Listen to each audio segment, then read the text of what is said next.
Bienvenue à nouveau à tous à notre webinaire au sujet donc des opportunités du dispositif de formation FNE, spécifiquement pour le secteur aérospatial.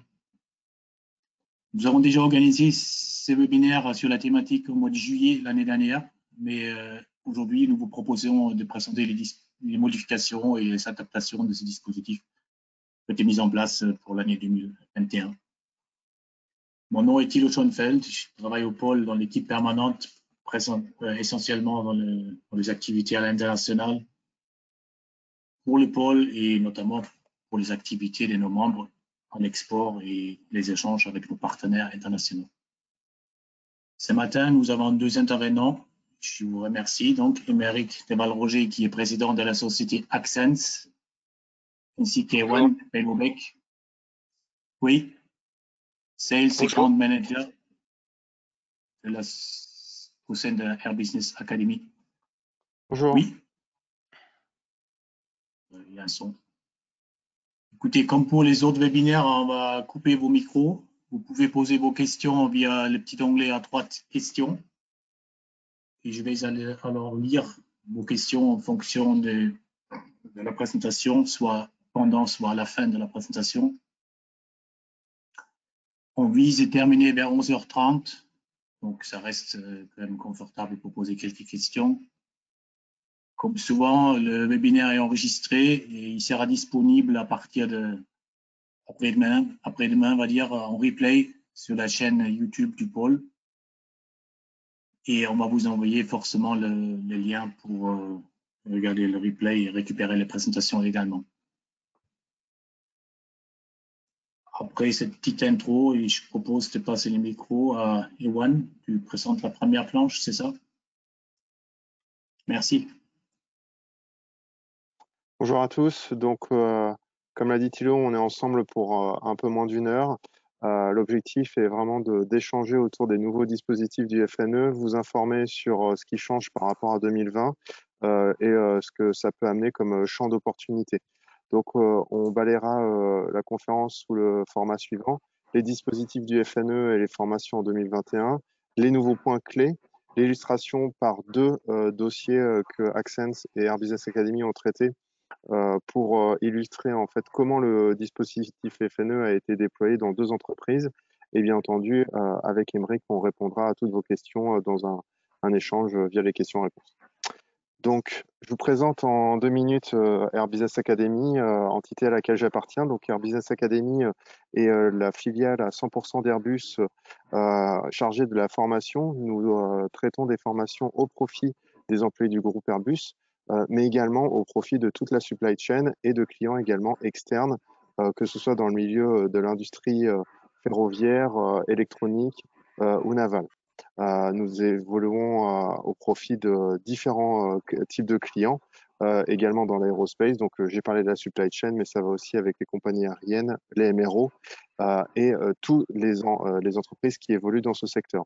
Notre activité, comme je l'ai dit, est organisée en trois piliers. Le learning, qui adresse à la fois l'operational excellence et l'excellence industrielle, comme la qualité, la safety, le lean, le programme management. Au sein du learning, nous avons également des savoir-faire très importants sur tout ce qui est aviation management que nous adressons à la fois aux compagnies aériennes, mais également à tous les membres de la supply chain qui interagissent avec les compagnies aériennes. Nous avons un deuxième pilier basé sur l'innovation, l'agilité et le travail collaboratif. Donc, le but, c'est d'accompagner des petites entreprises ou des grandes structures. On travaille avec des sociétés qui ont 5 employés à des sociétés qui en ont plusieurs milliers sur les domaines de l'accompagnement à l'innovation, via des workshops, via des facilitations, et également sur des thématiques comme l'implémentation de l'agilité ou la résolution de problèmes complexes par le travail collaboratif. Et en fait, au final, excusez-moi, le dernier pilier, le knowledge management, qui couvre en fait toute la préservation et le transfert des savoir-faire au sein d'une structure lorsque vous avez des départs, qu'ils soient volontaires, involontaires, des départs à la retraite. Nous avons la capacité de préserver le savoir-faire par des méthodologies, des process et ce qu'on appelle des knowledge managers qui accompagnent les structures pour capter le savoir-faire, le transférer et faire en sorte que le savoir-faire critique d'une société ne disparaisse pas avec le départ de certains de ses employés. Cet accompagnement va jusqu'à la montée en compétences de vos sociétés sur ces savoir-faire, c'est-à-dire on fait monter en compétences votre société, après vous êtes tout à fait autonome. C'est vraiment l'ADN d'Air Business Academy pour toutes ces activités, faire monter en compétences et transférer des savoir-faire. Voilà pour Air Business Academy. Bonjour à tous. Donc personnellement, je m'occupe du cabinet Accence, créé il y a maintenant 16 ans. Nous sommes ISO 9001. Notre métier est d'être spécialisé dans l'excellence opérationnelle pour aider les entreprises industrielles à optimiser leurs flux et leur supply chain. Donc nous sommes spécialisés sur les 4 piliers que vous voyez à droite de l'écran. Donc la supply chain avec toute la planification des flux d'informations, flux de matière, optimisation des stocks, la logistique et le transport, tout ce qui est transport multimodal et gestion et optimisation des entrepôts. La maturité industrielle, dont la facette la plus connue est peut-être le Lean, mais également tout ce qui est analyse de variabilité, le Six Sigma, et puis des méthodologies d'excellence industrielle comme l'APQP qui sont aujourd'hui répandues dans notre secteur. Enfin, nous travaillons beaucoup en méthode industrielle pour optimiser les gammes, optimiser le shop floor des entreprises, avec notamment le métier de la mesure de temps, le chronométrage, l'ergonomie de poste, pour optimiser les shop floors. Voilà, donc également en transverse, nous faisons beaucoup de qualité produit. Donc nous sommes spécialisés sur tous ces domaines. Nous sommes basés à Toulouse, Paris et Lyon. Et nous menons aujourd'hui à peu près 150 missions par an en conseil et en formation. Donc la formation représente une bonne partie de notre chiffre d'affaires, plus donc toutes des missions terrain de conseil. Aujourd'hui, 300 clients, multisecteurs. L'aéronautique représente environ 60% de notre chiffre d'affaires et on y travaille avec grand plaisir depuis maintenant 15 ans. Voilà. On est très heureux aujourd'hui avec Ewan de vous repartager les mises à jour du dispositif FNE qui nous semble être une grande opportunité pour tous, faisant partie des piliers de relance de l'État. Alors donc on va vous parler maintenant du dispositif FNE. Donc je rappelle que le FNE, c'est le Fonds national pour l'emploi, que c'est un organisme d'État qui encadre différents dispositifs et que notamment depuis mars dernier, l'État a monté plusieurs dispositifs anti-crise, dont celui-ci fait partie. L'objectif, c'est de s'adapter, de faire face par la formation et le développement des compétences pour ce qui concerne ce dispositif formation FNE. Les entreprises bénéficiaires. Le cadre a été élargi en 2021. Il s'agit des activités des entreprises en activité partielle de droit commun, dite de droit commun, donc l'activité partielle qu'on a connue au début du lancement de la crise Covid, depuis mars dernier. Je rappelle qu'il faut une homologation de la directe pour profiter de ce dispositif avec un numéro d'agrément. Le deuxième dispositif qui a été lancé l'année dernière au 4e trimestre concerne l'activité partielle de longue durée, dite APLD, également avec une homologation directe. Et le troisième cas d'entreprise bénéficiaire concerne les entreprises en difficulté économique au sens du droit du Code du travail. Voilà, donc ça c'est nouveau, un élargissement du dispositif qui a été fait en début d'année à cette troisième catégorie. Pour bien démystifier les différents cas d'activité partielle, nous vous proposons ici un résumé rapide, non exhaustif, pour rappeler les deux dispositifs d'activité partielle, donc l'activité partielle de droit commun et l'activité partielle de longue durée. Donc l'activité partielle de droit commun a été reconduite jusqu'à fin 2021, elle n'est pas arrêtée aujourd'hui. Il y a des dispositions sectorielles, donc il faut également vérifier dans son secteur quelles sont les applications particulières. L'idée, c'est de reconduire jusqu'à la fin de l'année avec une dégressivité du dispositif progressive. Notamment, cette dégressivité est souhaitée car les entreprises doivent progressivement reprendre de l'activité et également le dispositif d'APLD complète le dispositif pour les entreprises qui ont besoin de plus de temps. Donc, si je reviens sur l'activité partielle de droit commun, donc elle est valable cette année jusqu'à fin février. Le reste à charge s'élève uniquement à 15% et à compter de mars, il passe à 40%. Ensuite, à partir de mars, la liste des salariés qui peuvent profiter de ce chômage partiel a également été allongé. Vous avez ici les différents cas possibles, qui sont très larges. L'activité partielle de longue durée, donc c'est un dispositif collectif qui concerne l'ensemble de l'entreprise, là où l'activité partielle de droit commun pouvait être individuelle. Et donc c'est un dispositif global avec des éligibilités d'entreprise, des accords de branche, une homologation directe et une réduction des horaires. L'idée, c'est de pouvoir faire profiter de réduction de temps de travail pour les entreprises qui en ont besoin, avec un maximum à 40% de la durée légale. Sur exception, sur certains secteurs, 50%.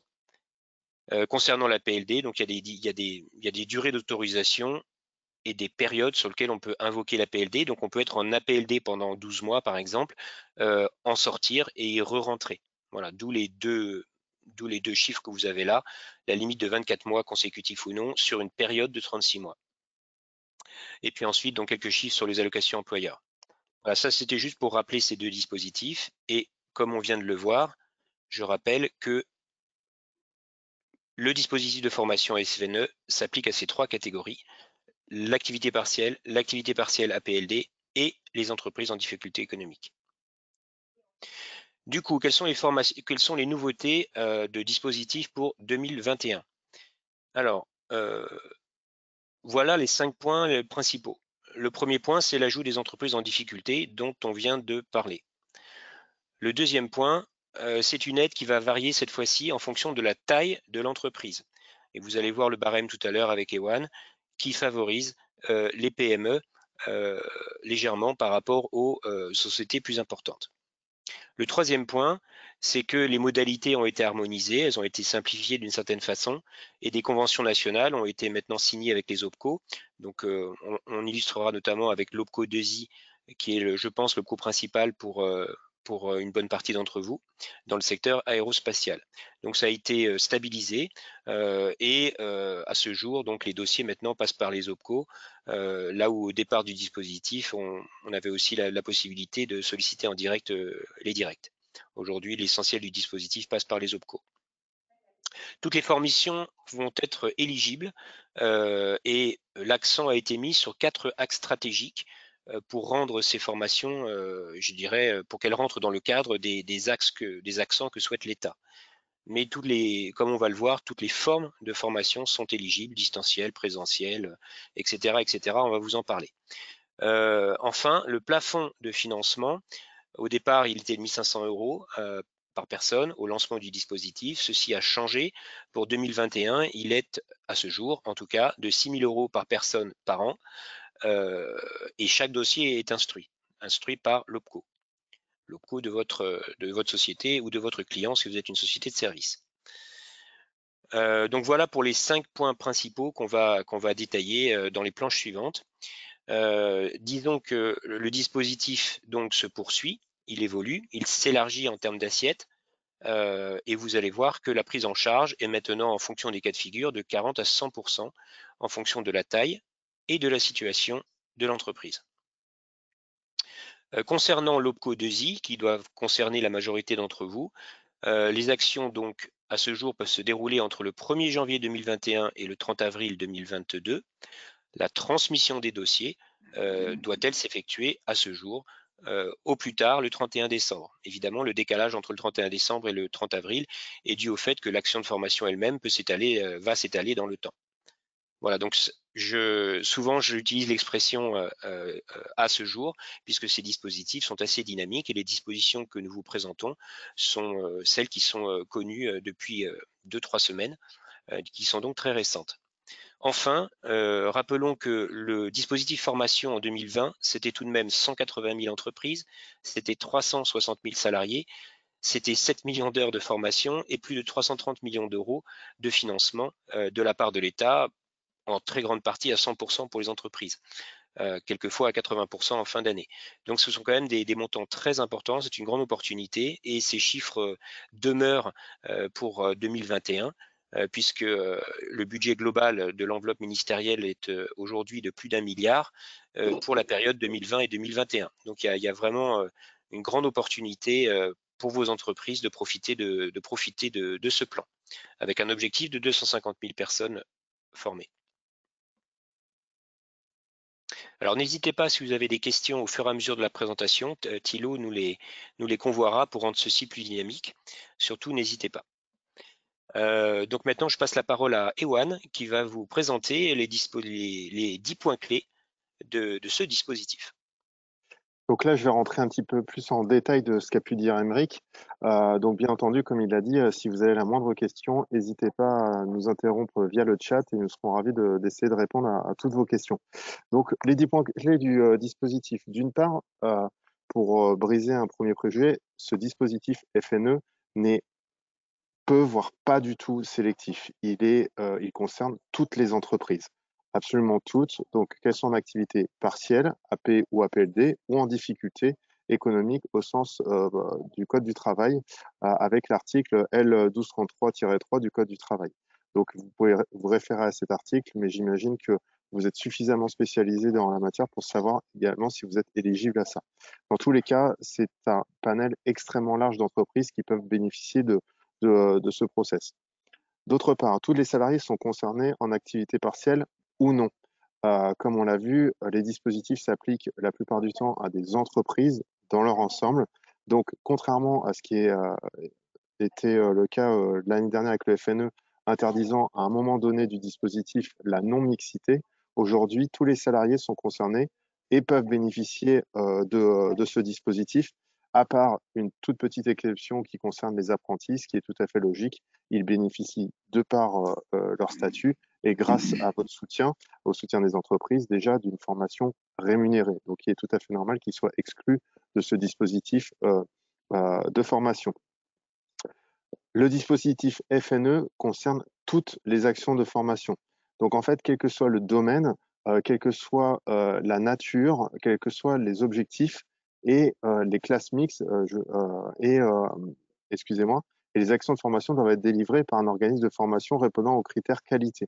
Donc, on est sur du Datadog, du Calliope, du CNEFOP, mais au final, on se rend compte que par rapport aux entreprises de formation, on est sur un panel également de plus de 90% des entreprises qui répondent à ces critères-là.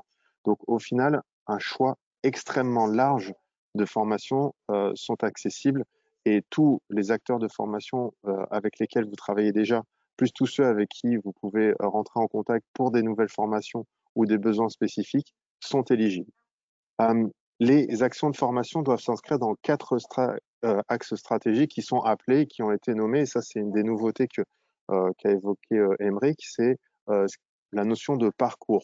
Alors, la notion de parcours, c'est quelque chose qui englobe certaines activités et certains dispositifs de formation, mais il faut le souligner qui ne sont en aucun cas contraints. J'entends par là que les OPCO peuvent vous accompagner par rapport à un besoin ou un autre pour identifier des formations, mais que les parcours ne sont pas préétablis comme on peut parler d'un parcours de formation dans un cycle de formation classique où vous avez des étapes avec différents modules et différentes structures de cours qui sont forcément à prendre tous ensemble. Non. Là, l'idée de parcours, vous allez voir dans la slide suivante, je vais rentrer un peu plus dans les détails pour vous montrer quels sont ces 4 parcours. Au final, on peut considérer que c'est plus par rapport à un profil d'entreprise ou une vision, un projet d'entreprise. Donc, quels sont les 4 parcours de formation qui sont éligibles? Alors, vous avez le parcours compétences spécifiques lié au contexte du Covid. Donc, en fait, comme c'est indiqué, c'est accompagner les évolutions de l'entreprise. Donc, l'entreprise a des nouveaux marchés, a des nouvelles techniques de commercialisation. Elle a, à l'inverse, des marchés qui ont complètement disparu et elle a su se réarticuler, mais pour ça, elle doit former des personnes. Là, on est vraiment dans quelque chose au final de réactif. L'entreprise est agile, se réarticule et le dispositif FNE permet la formation des personnes qui sont dans cette dynamique de réarticulation par rapport à des compétences spécifiques. Il y a le parcours anticipation des mutations, donc la transition numérique, la transition écologique, mais ça peut être également lié à de nouvelles activités. Voilà, ça c'est le deuxième type de parcours, anticipation des mutations. Vous avez le troisième type de parcours, donc là, on va dire, on est sur quelque chose de plus standard, hein, de plus conventionnel, si je puis m'exprimer ainsi. Donc, c'est le parcours certifiant. En fait, vous avez un certain nombre d'entreprises qui et d'employés qui souhaitent obtenir des certifications via des organismes, eh bien, qui vont amener soit des nouvelles compétences, soit valider certains acquis, puisque la VAE s'inclut dans ce dispositif, eh bien, vous êtes éligible également au FNE. Et puis également, le troisième point, et qui n'est pas des moindres en cette période où, hélas, beaucoup d'entreprises sont touchées par des PSE, c'est les parcours de reconversion. Alors, pour permettre à un salarié de changer de métier, alors, c'est changer de métier, mais c'est aussi s'adapter. Se reconvertir, ce n'est pas forcément tout changer. C'est, par exemple, être au back-office et se retrouver sur un nouveau poste où vous avez beaucoup plus de front office, mais dans la fonction équivalente. Pourquoi? Parce que les responsabilités évoluent. Ça peut complètement s'intégrer dans ce genre de choses. C'est-à-dire une reconversion, qu'elle soit complète ou partielle. Donc là, c'est accompagné également par des formations sur des nouvelles compétences, que ce soit du soft skills, du hard skills, voilà, et donc qui fait l'objet forcément d'instructions spécifiques. Voilà pour les Voilà. 4 parcours. Voilà, donc ces parcours sont bien à considérer comme des axes de formation dans lesquels doivent s'inscrire les formations ou les parcours de formation que vous propose votre organisme de formation. Il y a des questions à ce stade-là? Non, on peut continuer? Non, à ce moment-là, il n'y a pas de question, non. C'est calme pour Ok. l'instant, on continue. Bon, mais Il y a une c'est question qui bien. arrive. Ah, Attends. Ok, donc en attendant les questions qui arrivent, je vais revenir très rapidement sur la prise en charge. Quelque chose qui est très important à savoir, c'est qu'elle varie en fonction de la taille et de la situation de l'entreprise. Donc, je ne vais pas rentrer dans les détails du tableau ci-dessous, puisque vous y aurez accès dans tous les cas au travers de la présentation qu'on partagera avec vous. Mais c'est extrêmement important de prendre en compte que le gouvernement a pris en compte une certaine granularité par rapport à la taille de l'entreprise, son nombre d'employés et également sa situation. Donc, on voit bien ici une réelle flexibilité des prises en charge et également une dégressivité par rapport à certaines situations, par rapport à une période donnée. Mais on voit bien qu'il y a une vraie prise en compte du terrain et des problématiques de l'entreprise. Il faut souligner que si en particulier sur ces taux de prise en charge, qui est important de souligner, c'est que on voit bien que pour les petites entreprises, donc de moins de 300 salariés, tout reste financé à 100%. Donc, on voit bien qu'il y a une vraie volonté d'appuyer et de soutenir l'ensemble du tissu économique et notamment les entreprises qui le constituent dans sa majorité, à savoir les petites entreprises. alors dans le cas où effectivement on serait sur une prise en charge qui n'est pas de 100%, le solde du financement ne peut pas provenir bien sûr de fonds publics. Donc c'est à l'entreprise, à des fonds privés de payer le reliquat Le du reste à charge. financement. Voilà. Et enfin, La question, je permets d'intervenir pour poser une question. C'est là une deuxième qui arrive. Donc, on fait une petite session questions-réponses. parfait. La première question posée par Madame Marine Pagello. Pour confirmer, je ne suis pas certaine d'avoir compris. Ces parcours peuvent également concerner une montée des compétences sur un poste. Donc, Tout à fait. je pense que la question s'adresse à Ewan. Oui, tout à fait. Et Émeric peut compléter sans aucun problème. Mais oui, une montée en compétence sur un poste. Je vous donne un exemple très concret avec un de nos partenaires, hein. Ils ont une population d'une vingtaine de personnes qui occupaient un poste à un temps donné avant la crise. La crise a chamboulé le profit de leurs clients, a intégré, et ça fait partie de la résilience, ils ont intégré dans leur mode opératoire des nouveaux outils informatiques qui les rapprochent de leurs clients, qui permet une meilleure réactivité. Et donc, ces 20 personnes euh, qui peut, eh bien, tout simplement, ils avaient des compétences, du fait de l'introduction de ces nouveaux outils, de la digitalisation de certaines fonctions, on les accompagne sur des formations de montée en compétences sur certains moyens sur certains modes opératoires et aussi sur certaines soft skills pour les accompagner, alors que sur le papier, leur poste ne change pas, mais leur domaine de compétences s'élargit et donc leur savoir-faire doivent s'élargir aussi et doivent être accompagnés par des formations. Merci, Donc, Ewan. Deuxième question. Bonjour, vous n'avez pas parlé de formation interne. Pourriez-vous développer, s'il vous plaît? Alors effectivement, quand Ewan parlait tout à l'heure de l'ensemble des actions de formation qui étaient éligibles, vous avez sur la droite du slide ici des illustrations de toute cette diversité des formations qu'on peut envisager. Donc formation interne ou externe.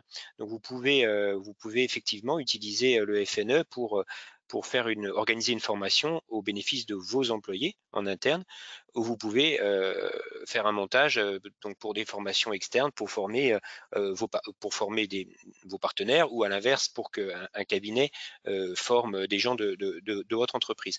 Donc en fait tout cela est possible. Je me permets d'élargir simplement la question en disant que les formations peuvent être standards ou sur mesure. Les formations peuvent être sous tout mode de dispense, donc distanciel, présentiel, parcours mixte, etc. Il peut s'agir de formations ponctuelles, une formation sur la gestion du changement, par exemple, ou un parcours de formation qui enchaîne 2, 3, 4 modules avec différentes modes de formation possibles. Voilà. Donc effectivement, du moment que ces différents modules, ce parcours de formation s'intègre dans un des 4 axes stratégiques qui ont été retenus par l'État. Donc est-ce que ça précise bien?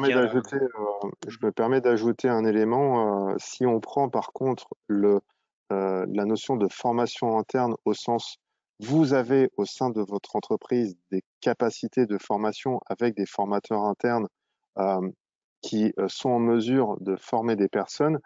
Hélas, si vous n'avez pas de certification et de capacité de refacturation interne, hélas, vous n'êtes pas éligible à ce dispositif. Je prends un exemple très concret d'Airbusiness Academy. Airbusiness Academy est une filiale à 100% d'Airbus. On appartient au groupe Airbus, mais notre activité principale est la formation. Nous avons toutes les certifications pour ça, ce qui permet à Airbus et également à nos partenaires externes de bénéficier de ces formations-là. Mais on a énormément de clients qui qui ont des conservatoires, qui ont des gens qui sont spécialisés, qui sont des experts et qui font jusqu'à un tiers de leur temps de formation interne au profit de leurs camarades. Et là, ce n'est pas éligible parce qu'en fait, euh, les temps de formation qui sont pris sur ces experts qui sont des employés, en fait, le seul coût, et c'est un coût important, il ne faut pas le négliger, ce sont des coûts salariaux, ce sont des coûts de temps. Et là, ça ne peut pas être remboursé par le dispositif FNE. Voilà, donc on ne peut pas utiliser l'argent pour s'auto-former. Voilà. Il faut faire appel Okay. à un prestataire dans ce cas-là. Sandra pose la même question supplémentaire, même si nous ne sommes pas organisme de formation, qui est donc en lien avec la première question sur la formation interne. Tout à fait. On a certains clients qui sont des grands groupes, hein, mais qui n'ont pas d'organisme de formation interne, qui nous disent, mais nous, on a la possibilité de former des gens sur certains dispositifs parce que certains ont la compétence et d'autres ne l'ont pas, mais ça nous coûte de l'argent en temps parce que ou en location de salle pour respecter les dispositifs sanitaires, etc. Hélas, non, ce n'est pas pris en compte puisque, comme je le dis, c'est du temps du temps de salarié. Il y a des entreprises qui ont trouvé une approche mixte, c'est-à-dire de dire, voilà, nous, on a des savoir-faire en interne qu'un organisme de formation n'a pas. Eh bien, on va faire ce qu'on appelle du co-design, c'est-à-dire qu'on va s'appuyer sur un organisme de formation qui va amener sa pédagogie, amener des méthodologies. Et donc, avec l'entreprise partenaire, on co-construit des cours avec, là, on est sur des doubles formateurs, des formateurs internes et externes, mais l'entreprise sollicite un partenaire externe pour délivrer la formation. Et là, vous pouvez avoir accès au financement du FNE. Ça, ce sont des choses qui sont possibles, mais quand vous restez vraiment en interne, vous pouvez pas parce que c'est de l'argent, comme l'a dit Aymeric, vous pouvez pas autofinancer une formation. et en plus être remboursé. Donc un cas classique est évidemment de faire appel à un organisme de formation. Alors donc, Une Ewan. question. Ouais. Je ne sais pas si tu veux préciser, Émeric. Non, je vais finir sur les 10 points que j'ai commencé, donc très rapidement. Pardon, j'ai une troisième question. Ah, ok. Allons-y. Bonjour, je n'ai pas dû bien suivre les débuts. Vous disiez que la prise en charge sera de 60% à partir du mois de mars. Or, on vient de voir que suivant les cas, les PME restaient éligibles à 100% de prise en charge.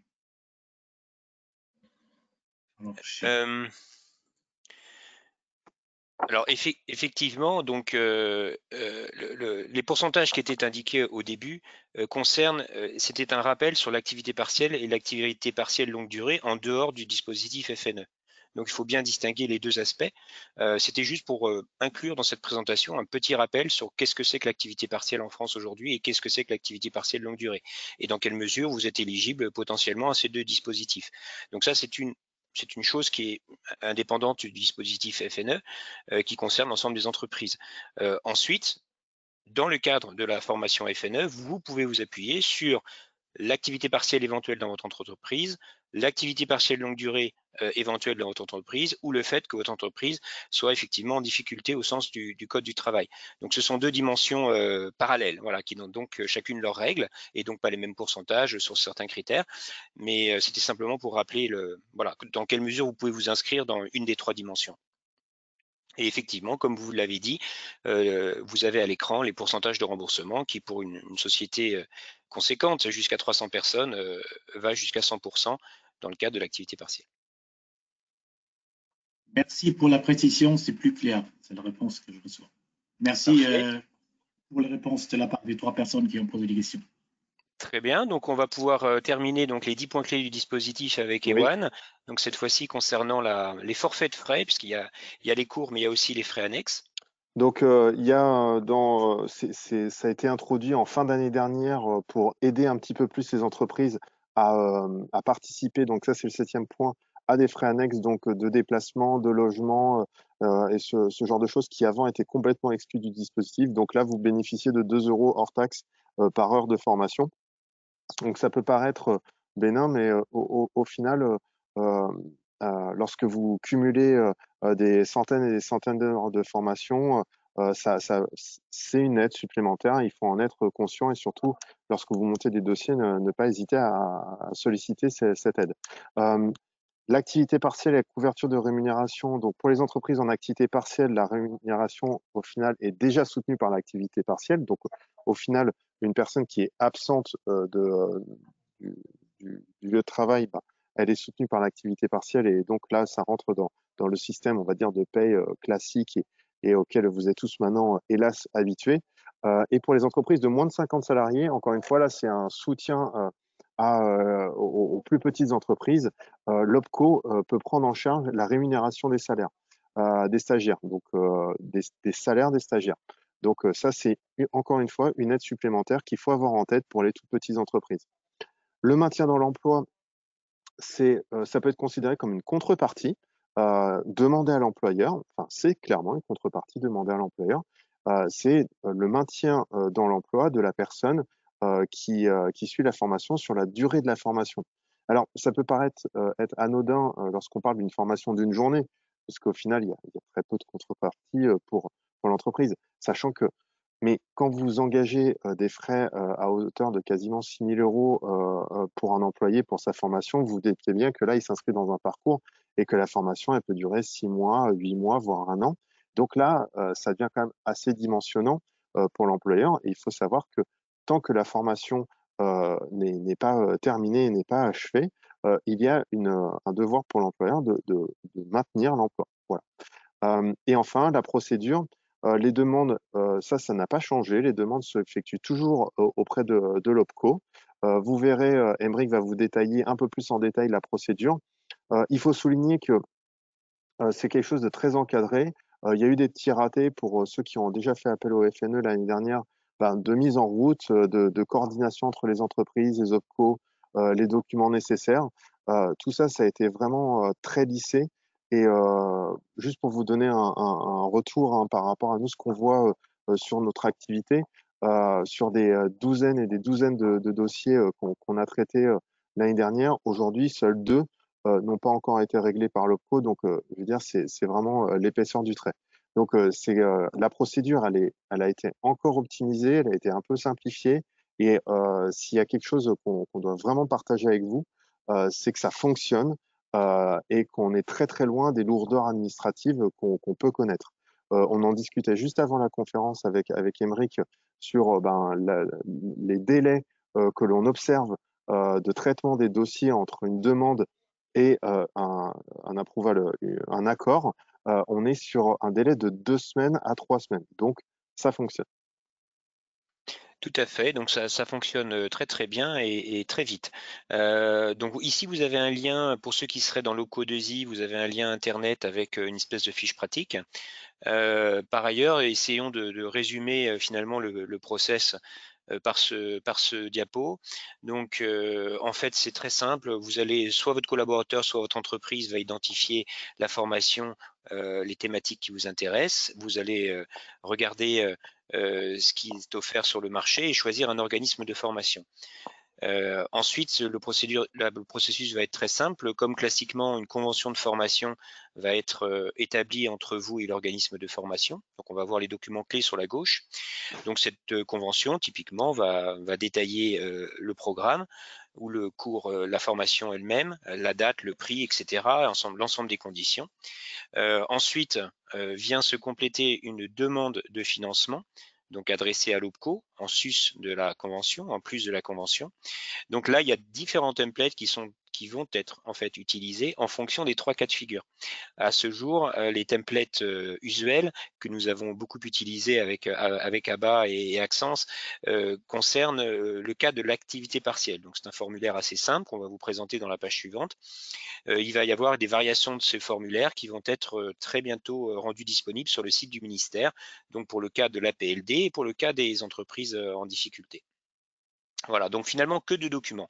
La convention, la demande de financement, on va adresser tout ça à l'OPCO.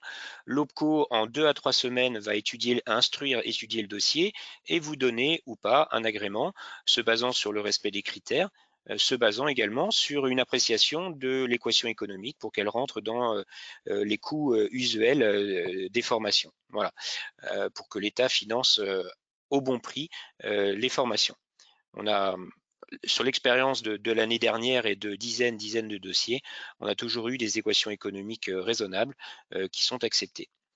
Donc ensuite, bien, l'OPCO va donner son accord la plupart du temps et rapidement. Et ensuite, donc, la formation va pouvoir se dérouler. Et là, il y a une nouveauté qui a été introduite l'année dernière et préservée, qui concerne donc le fameux certificat de réalisation qui remplace les attestations de présence dont vous aviez avant l'habitude. Voilà, donc c'est la même idée, hein, c'est un document qui certifie que la formation a été tenue, mais son nom est différent et un formulaire est disponible sur de nombreux sites de l'État et des organismes de formation. Et donc c'est ce formulaire qu'il va falloir remplir et faire signer par les bénéficiaires de la formation pour adresser ceci à l'OPCO et être payé.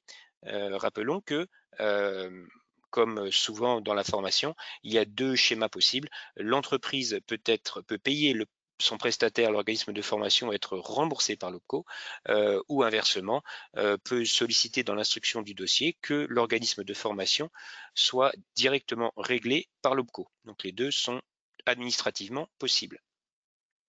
Donc avec un petit exemple, nous vous avons mis ici 2 exemples de documents. Donc là ici c'est l'exemple du site de l'OPCO Atlas et c'est un formulaire très simple, donc encore une fois pour le cas de l'activité partielle. Les autres templates vont très bientôt être disponibles voilà, c'est vraiment des informations très simples qu'il faut renseigner. On s'engage au maintien dans l'emploi des salariés dont a parlé Ewan, et puis on fournit un certain nombre de pièces et notamment l'attestation de l'activité partielle pour les personnes concernées, puisque ici nous sommes dans le cas de l'activité partielle. Voilà, des formulaires. Alors je précise par rapport à ce qu'on a dit tout à l'heure que l'activité partielle était un dispositif individuel. on déclarait des personnes en activité partielle. L'élargissement du dispositif de 2021 concerne l'activité partielle de longue durée et les entreprises en difficulté. Et donc là, par essence, ce sont des dispositifs qui sont collectifs, d'où ce que vous a expliqué Ewan sur le fait que on avait une assiette large de possibilités en termes de bénéficiaires dans vos entreprises. Voilà, donc il y a ces deux variantes à bien avoir en tête. Et donc toujours pareil pour terminer sur les formulaires, vous avez ici le fameux certificat de réalisation qui est vraiment très très simple, dans lequel on renseigne le nom de la personne, la date, le nom de la formation, on signe, et puis on fait ceci donc pour l'ensemble des bénéficiaires de la formation, pour adresser le tout à l'OPCO. Voilà. Donc le message qu'on souhaite vous passer, c'est de dire que la procédure administrative est très simple. Elle ne comporte que 3 documents, enfin essentiellement 2 pour instruire le dossier, et ensuite simplement une attestation de présence qui porte le nom d'un certificat de réalisation. Donc c'est sur le plan administratif, ce sont un dispositif qui est quand même très simple à opérer et ça fonctionne très bien. Eric, une question. Oui. Le dossier doit, de la même façon que les dossiers classiques à destination de l'OPCO, être réalisé avant le début de la formation? Oui. Alors oui, c'est tout à fait la règle. Alors on peut toujours essayer de négocier, c'est toujours possible, c'est parfois accepté. Il faut avoir des bonnes relations avec son OPCO, mais oui, c'est la règle, c'est qu'on instruit le dossier avant de réaliser la formation.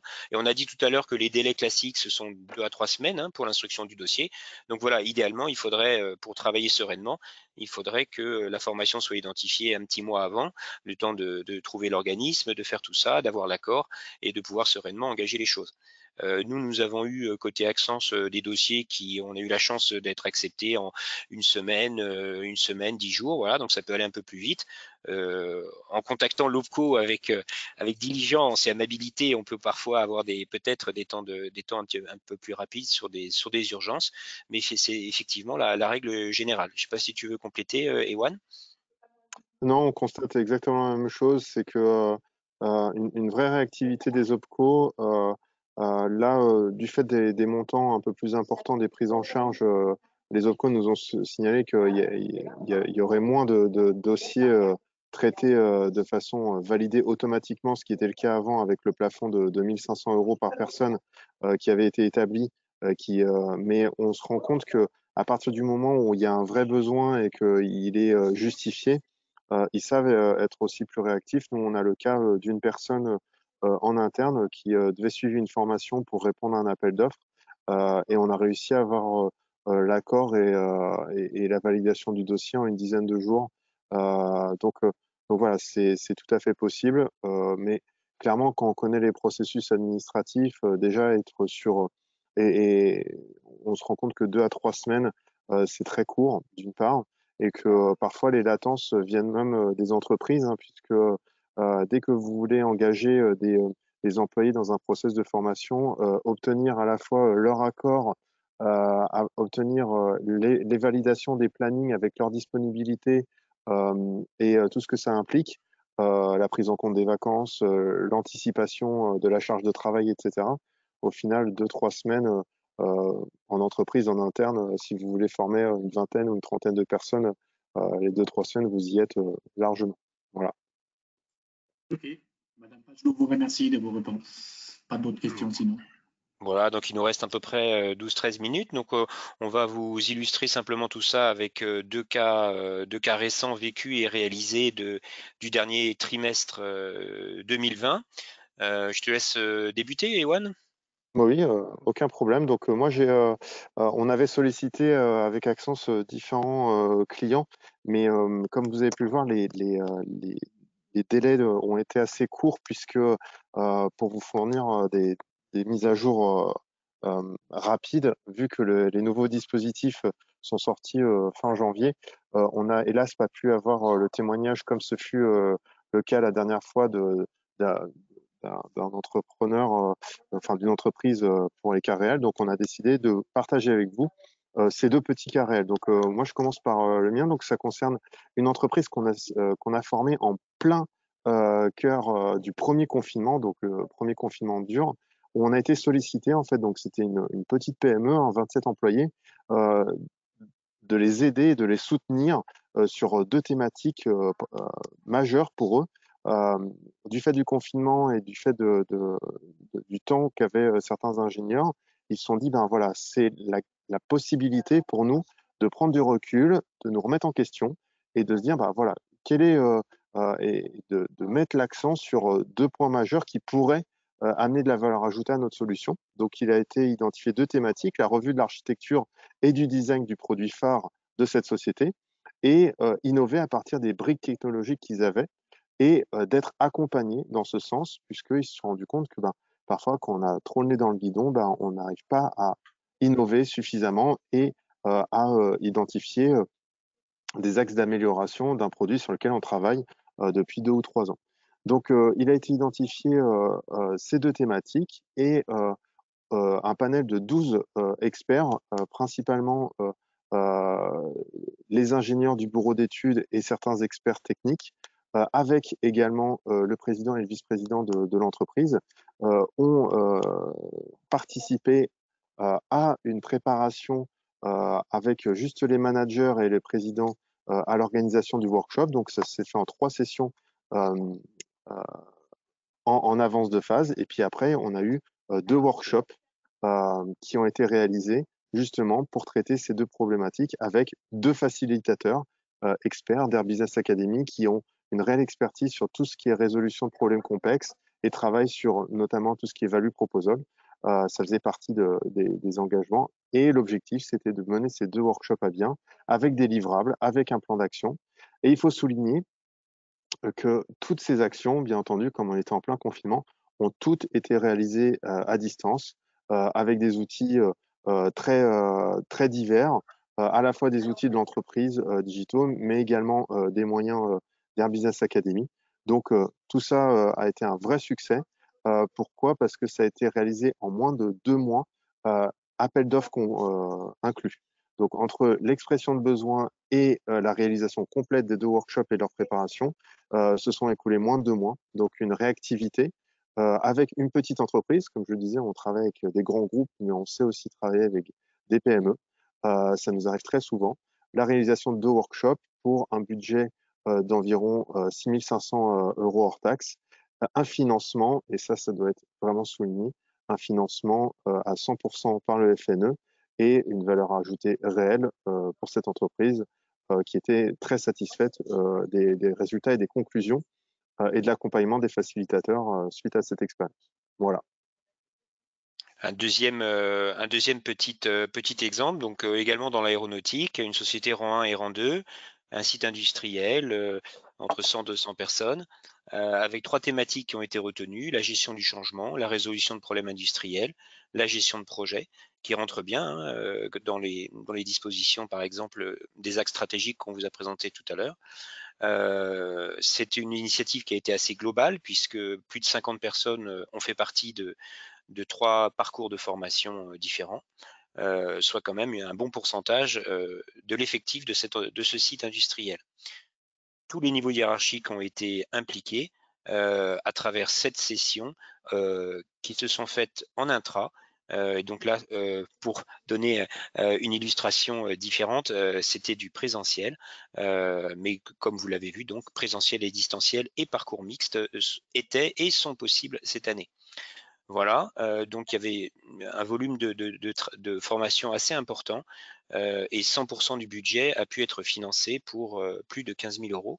Donc c'est quand même des belles initiatives qui permettent de progresser et également, je pense aussi, de donner un nouveau souffle, une dynamique à nos organisations qui souffrent du contexte, bien évidemment. Un petit clin d'œil pour dire que ce dossier est passé juste avant en fait le 31 octobre et donc a pu être financé à 100%, alors même que cette société s'est lancée dans l'APLD, l'activité partielle longue durée, au mois de novembre. Voilà, donc on a eu la chance de profiter de 100% du financement, alors que dans le cadre de la PLD, l'année dernière, c'était limité à 80%. Voilà. Donc c'est quand même des dossiers, des illustrations concrètes pour vous dire que ça fonctionne et que ça peut faire des belles démarches au sein des entreprises. Si je puis me permettre, Aymeric, pour compléter tes propos, c'est une notion qu'on avait évoquée au premier webinaire et qu'il est important de ressouligner, c'est l'accompagnement à leur reprise du travail. C'est-à-dire que le FNE prend vraiment en compte la reprise de vos activités.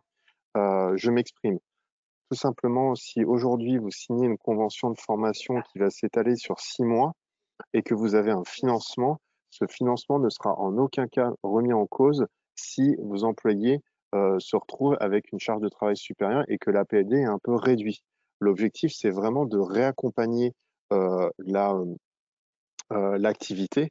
Et donc, c'est très important, même si vous signez une convention aujourd'hui et que la formation a lieu dans 2 mois, ce qui fait foi, c'est vraiment la situation de votre entreprise à l'instant où vous signez la convention de FNE et donc de soutien financier.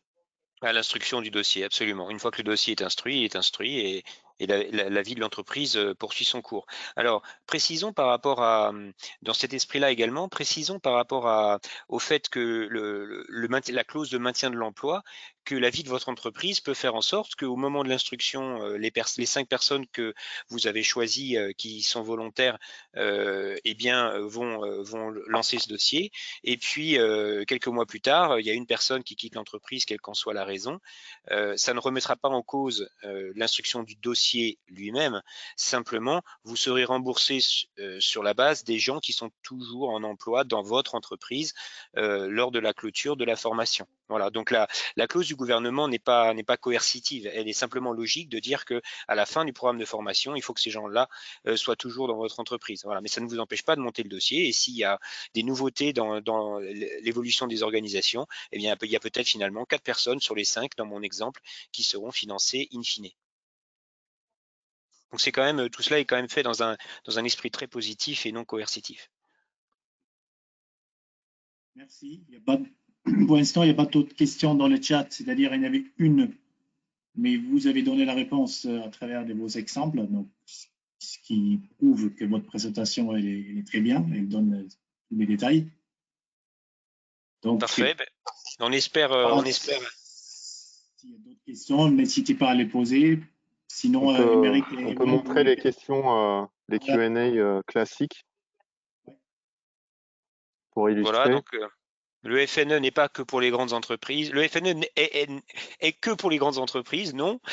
Non. Toutes les entreprises sont éligibles. Alors, vous avez vu le petit tableau, mais cette année, donc, les pourcentages de prise en charge sont différents.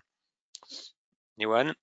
Donc, après, un niveau particulier d'études est exigé absolument pas. On a des situations de FNE pour absolument toutes les catégories de salariés, que ce soit des personnes qui travaillent en shop floor, des gens qui sont au bureau d'études, des cadres dirigeants.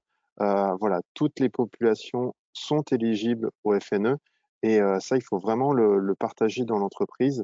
Voilà, il y a vraiment aucune segmentation et il faut en profiter. Les formations ne sont possibles qu'à distance, non. Tous les parcours, tous les modes de formation sont possibles, présentiel, distanciel, parcours mixte, etc. Voilà.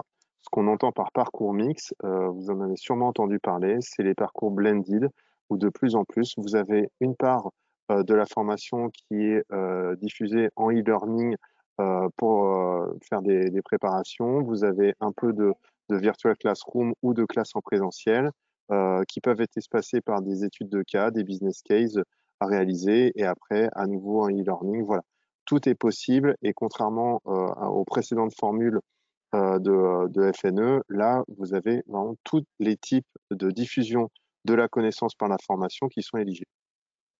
Donc, un plafond horaire est imposé pour les formations? Non, il n'y a pas de plafond horaire pour les formations.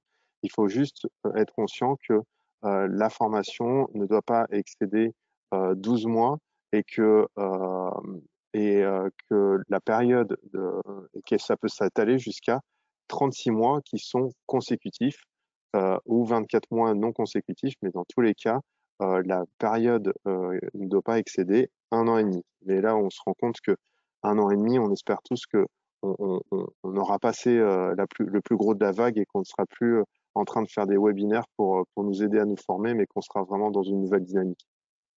Voilà, et concernant les 6 000 €, donc c'est un plafond, bien sûr, c'est pas un objectif pour les OCO, c'est un plafond.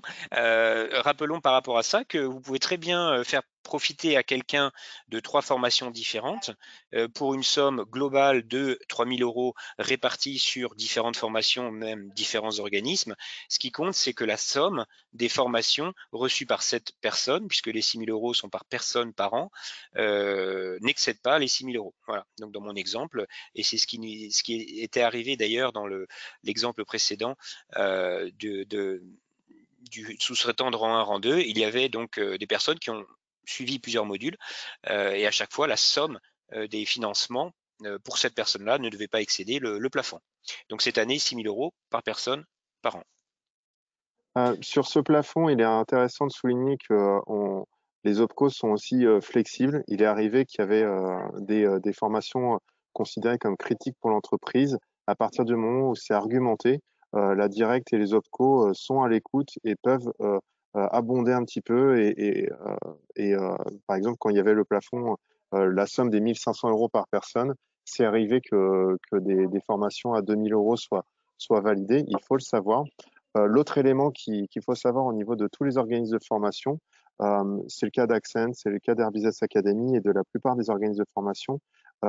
Il n'y a eu, et la directe a été extrêmement vigilante par rapport à ça, les prix des formations n'ont absolument pas été augmentés en fonction des plafonds. Donc, il y a eu des audits, il y a eu des vérifications pour montrer que c'est pas parce qu'on a des formations à 1 500 € par personne qui étaient financées.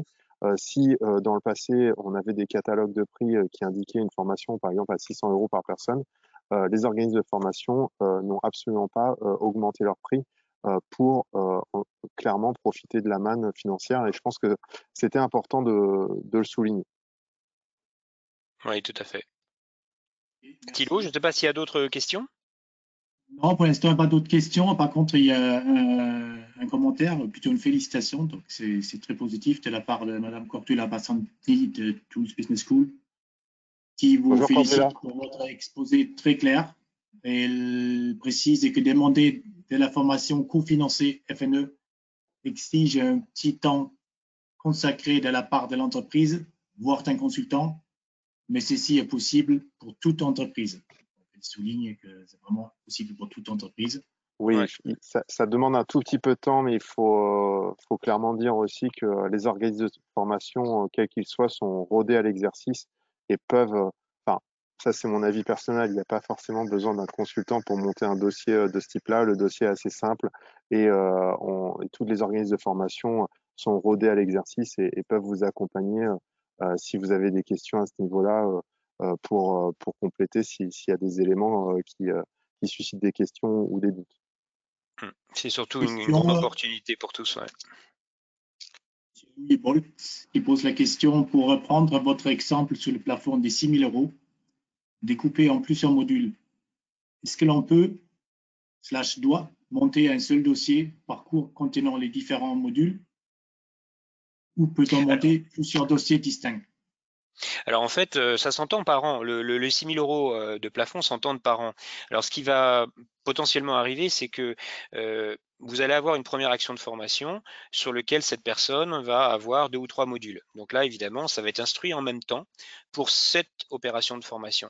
Mais 6 mois plus tard, donc dans les 12 mois, peut-être qu'il y aura un autre besoin de formation avec un autre organisme qui a des compétences différentes et donc un deuxième dossier va venir s'ajouter et compléter le dispositif. Donc en fait, ça peut concerner une instruction, 2 instructions, 3 instructions. C'est pas ce qui est important, ce qui est déterminant, c'est que ce soit par rapport à cette personne-là. Quand vous renseignez les papiers et les certificats de réalisation sont nominatifs et donc les OPCO enregistrent les formations reçues pour chaque personne nominativement, quel que soit l'organisme de formation, et vont donc contrôler que les 6 000 € par an sont respectés. Je tiens à ajouter également sur les dossiers qu'il y a un préjugé qui circule assez largement qui dit il faut regrouper les dossiers pour les envoyer aux OPCO.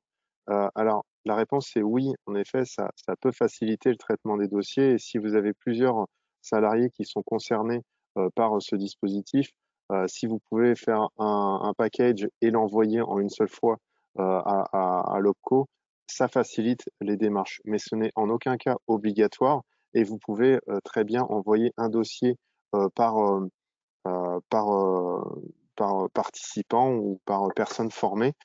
Pourquoi je souligne ça? C'est important. On a vu des situations où les entreprises ont attendu et au final ont attendu pour regrouper les dossiers et les envoyer d'un coup, sauf qu'il y avait des formations différentes, de différentes natures, pour différentes fonctions dans l'entreprise et certaines personnes ont raté certains créneaux de formation à cause de ça.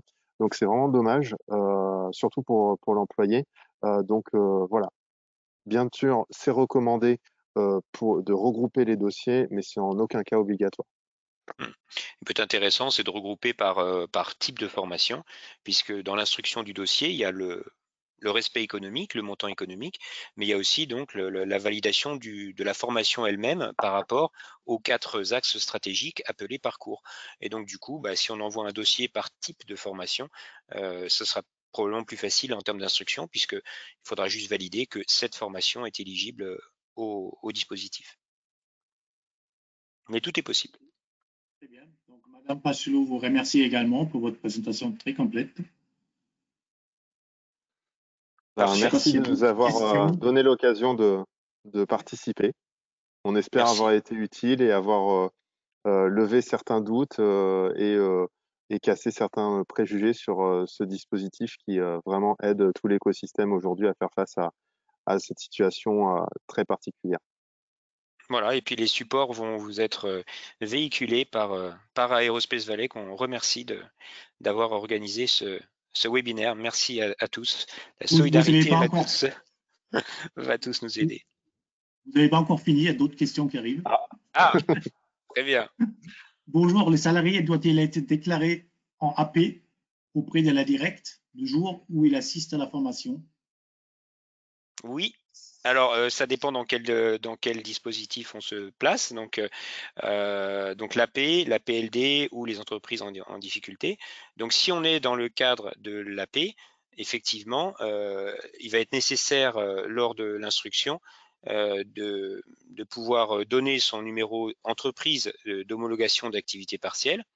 Et dans les formulaires va être renseigné le nom des personnes qui sont en activité partielle, effectivement. Donc la réponse est c'est lors de l'instruction, hein. Je répète, on le répète, hein, mais c'est lors de l'instruction du dossier que votre salarié doit respecter les critères que Emmerich vient de faire. Si la formation est planifiée, et il y a des formations, vous allez signer un accord aujourd'hui et un dossier, vous allez envoyer un dossier qui est instruit, mais il y a des formations qui n'ont pas lieu toutes les semaines. Vous pouvez avoir une formation qui va avoir lieu que dans 2 mois.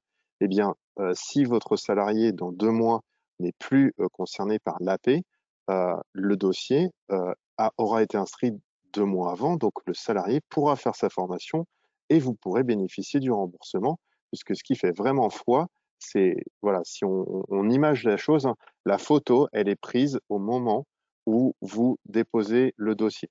C'est vraiment une mesure d'accompagnement à la reprise, donc même si la formation elle est dans 3 mois et que votre activité se porte mieux, et c'est tout ce qu'on peut vous souhaiter, les dossiers qui auront été instruits seront honorés et remboursés. Alors, si j'ai bien écouté Thilo, donc si c'est de la PLD, c'est ça la question qui Madame Hollard précise, c'est APLD. Voilà, alors donc si on est en APLD, c'est un peu différent parce que la PLD, comme le 3e dispositif des entreprises en difficulté, est un dispositif qui structurellement est collectif. Donc typiquement, une entreprise va se mettre en APLD avec un certain pourcentage de chômage partiel qui va être donc disons accepté, homologué par la directe. Donc à ce moment-là, c'est un dispositif collectif. Donc c'est un peu différent. Ça concerne l'ensemble des salariés qui, à proportion égale normalement, doivent respecter ce chômage partiel. Voilà. Donc là, la typicité de la personne elle-même ne devrait pas rentrer je dirais, dans le dispositif de la même façon. Voilà. Alors je dis ne devrait pas parce que nous n'avons pas encore les templates d'APLD Ils vont être très bientôt disponibles sur le site du ministère, mais hier, en tout cas, ils n'y étaient pas. Donc, ils vont pas tarder à arriver. Donc, ce sera intéressant de regarder qu'est-ce qu'il faut remplir exactement dans ce formulaire. Mais par essence et par principe, comme le dispositif est collectif, c'est justement un des axes d'élargissement du dispositif pour 2021. On ne devrait pas avoir de distinction à ce niveau. Une petite dernière pour la route. Pour l'instruction d'un dossier pour plusieurs personnes pour une même formation, est-ce que ça permet de rester dans le délai d'1 mois? Oui, tout à fait. Oui, tout à fait. C'est-à-dire que le dossier est instruit, en tout cas de notre expérience à nous, tu compléteras Ewan, en une seule fois. Donc c'est le cas le plus typique. On remplit un dossier pour un type de formation ou un parcours de formation et on déclare dans les documents les 5 personnes, les 7 personnes, les 12 personnes ou les 50 personnes qui bénéficient du dispositif. Donc nous, la plupart du temps, enfin, on monte toujours nos dossiers comme ceci. Ouais. Je sais pas, Ewan, si tu veux compléter. Non, je confirme tout à fait. À partir du moment où on parlait de 2 à 3 semaines de délai, c'est pas parce que vous avez plus de personnes concernées dans un dossier que le délai va s'allonger. Le délai, il est par dossier, il n'est pas par personne, heureusement. Ouais, parce que, conditions économiques, voilà, on vérifie le prix. Conditions d'éligibilité, on vérifie le cadre d'application. Voilà, c'est ça, l'instruction se concentre là-dessus. Hein. Et puis après, par calcul mathématique, la vérification par personne du plafond. Mais je pense que ce qui prend plus de temps côté OPCO, c'est la vérification des 2 premiers critères. Okay, merci. Donc, il n'y a pas d'autres questions. De notre côté également, merci donc Émeric et Ewan pour votre temps et la présentation très claire. Merci aux participants de votre intérêt. Donc, la présentation vous sera envoyée sous peu ou récupérée via un lien. Reste à vous dire de passer une très belle fin de journée. Au revoir. Merci également. Au revoir. Merci à tous, au revoir.